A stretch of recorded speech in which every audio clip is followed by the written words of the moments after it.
In today's video, I am going to teach you how to save changes in GoDaddy Website Builder. To begin, sign in to your GoDaddy account and open your website dashboard. After you are logged in, go to the Websites plus Marketing section. Here you will see the websites connected to your account.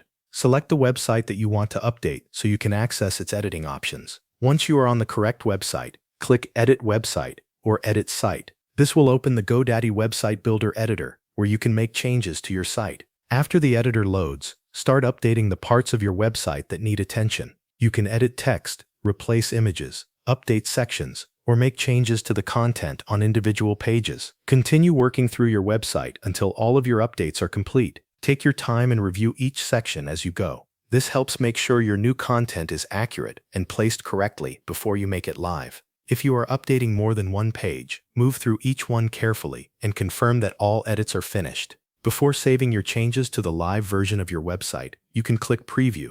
This lets you review your updates and see how they will appear to visitors. Use this step to check formatting, images, spacing, and the overall layout. If something does not look right, return to the editor and make any needed adjustments. When you are satisfied with the changes, go to the top right corner of the editor and click Publish. In GoDaddy Website Builder, publishing is the step that saves your updates and pushes them live to your website. After you click Publish, wait a moment while GoDaddy processes the changes and updates your site. Once the publishing process is complete, open your live website and review it again.